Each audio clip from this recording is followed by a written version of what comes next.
മരുന്ന് പോലെ ഭക്ഷണം കഴിച്ചിരുന്ന ഞാനാ ഇപ്പൊ ഭക്ഷണം കഴിക്കണ പോലെയാണ് മരുന്ന് കഴിക്കണത്.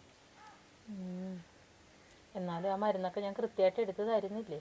നീ എന്റെ ഭാര്യയാണ്, നീ നിന്റെ കടമ ചെയ്യുന്നു. അതൊക്കെ എന്റെ കടമയല്ലേ ചേട്ടാ? അത് തന്നെയാണ് ഞാനും പറഞ്ഞത്. നിന്നൊരു ഭാര്യനെ കിട്ടിയത് എന്റെ ഭാഗ്യം. നിന്നെ ഞാൻ പെണ്ണ് കാണാൻ വന്നത് നിനക്ക് ഓർമ്മയുണ്ടോ? പിന്നെ 2013 ഡിസംബർ 5-ാം തീയതി ചൊവ്വാഴ്ച ദിവസം.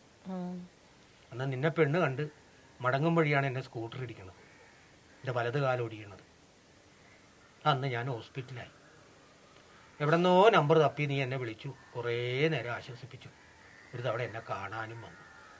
അതൊക്കെ എൻ്റെ കടമയല്ലേ ചേട്ടാ? അത് കഴിഞ്ഞ് പിന്നെ ഞാൻ പുറത്തിറങ്ങി.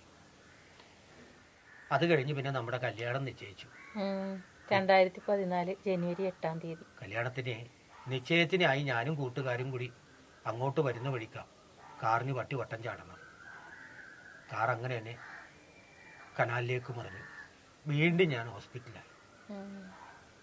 പിന്നെ 6 മാസം റെസ്റ്റ്. പിന്നെ നമ്മുടെ വിവാഹം നടന്നു. അറിയാലോ ഡേറ്റ്? 2014 ഓഗസ്റ്റ് 15, ഇന്ത്യക്ക് സ്വാതന്ത്ര്യം കിട്ടിയ ദിവസം. പക്ഷെ നമുക്ക് സ്വാതന്ത്ര്യം കിട്ടിയില്ല. നിന്നെയും കെട്ടിക്കൊണ്ട് ഞാൻ വീട്ടിൽ വന്നു. നമ്മുടെ ആദ്യ രാത്രി നമുക്ക് ഉറങ്ങാൻ കഴിഞ്ഞോ? ചേട്ടനും ഉറങ്ങിയില്ല, ഞാനും ഉറങ്ങിയില്ല. നിങ്ങളുടെ അമ്മ നമ്മളെ ഉറക്കിയില്ല. അമ്മക്ക് വലിവ് കൂടി. അമ്മനെയും കൊണ്ട് ഞാൻ ഹോസ്പിറ്റലിലേക്ക് പോയി. നിങ്ങളെ അമ്മേനെ നോക്കി ഹോസ്പിറ്റലിൽ, ഞാൻ നിങ്ങളുടെ അച്ഛനെ നോക്കി വീട്ടിൽ. അപ്പോഴും ഞാൻ എൻ്റെ കടമ ചെയ്തു. എന്നോടുള്ള സ്നേഹം കൊണ്ട് നീ എൻ്റെ അച്ഛനെയും നോക്കി.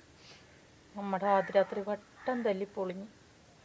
അത് കഴിഞ്ഞ് കുറേ നാൾ കഴിഞ്ഞിട്ടാണ് പിന്നെ ഞാൻ ഹോസ്പിറ്റലിൽ വിട്ട് നിൻ്റെ അടുത്ത് വന്നത്. അമ്മ അതോടെ മരിച്ചു. പിന്നെ അച്ഛൻ ഒറ്റപ്പെട്ടു. അപ്പോഴും എൻ്റെ അച്ഛനെ നീ പരിചരിച്ചു. അതൊക്കെ എൻ്റെ കടമയല്ലേ ചേട്ടാ? അങ്ങനെ എത്ര നാൾ. അത് കഴിഞ്ഞ് പിന്നെ അച്ഛൻ ഹോസ്പിറ്റലായി. അച്ഛൻ്റെ കടം തീർക്കാൻ വേണ്ടി ഹോസ്പിറ്റലിൽ കെട്ടിവെക്കേണ്ട കാശ്, അതിനായിട്ടുണ്ടായിരുന്ന കിടപ്പാടം വിറ്റു. അച്ഛനെ ഭക്ഷണം കൊണ്ട് പോകുന്ന വഴിക്ക വീണ്ടും എന്നെ സ്കൂട്ടർ ഇടിക്കണം. അതോടുകൂടി എൻ്റെ സകല നാളിയരമ്പുകളും തളർന്നുപോയി. ഞാനൊരു നിത്യരോഗിയായി, പണിക്ക് പോകാൻ പറ്റാണ്ട. അപ്പോഴും ഞാൻ ചേട്ടനെ പൊന്നുപോലെ നോക്കിയില്ല. നീ കൂടെ ഉണ്ടായി, നീ എന്നെ ആശ്വസിപ്പിച്ചു, എന്നെ വിട്ടു പോയില്ല. അതൊക്കെ എന്റെ കടമയല്ലേ ചേട്ടാ? പിന്നെ നമ്മൾ വാടക വീട്ടിൽ വന്നു. വാടക കൊടുക്കാൻ പറ്റാണ്ടായപ്പോ അവര് ഇറങ്ങിപ്പോന്ന് പറഞ്ഞു. ഞാൻ ഒറ്റക്കല്ല, നീയും എന്റെ കൂടെ വന്നു. കാർ ഷെഡിൽ കിടന്നു, പട്ടിണിയായി. അപ്പോഴും നീ എന്നെ വിട്ടുപോയില്ല, നീ എന്റെ കൂടെ ഉണ്ടായി. അതൊക്കെ എന്റെ കടമയല്ലേ ചേട്ടാ? തൊഴിലില്ലാതായി, പണിയെടുക്കാൻ പറ്റാതായി, അവസാനം ഞാനൊരു രോഗിയായി. ചേട്ടൻ വിഷമിക്കല്ലേ? എന്താ ഇങ്ങനെ ആലോചിക്കുന്നേ? അല്ല, എന്റെ ജീവിതത്തിലുണ്ടായ എല്ലാ നിർഭാഗ്യങ്ങൾക്കും കാരണം നീ ആണല്ലോ എന്ന് ആലോചിച്ചതാ.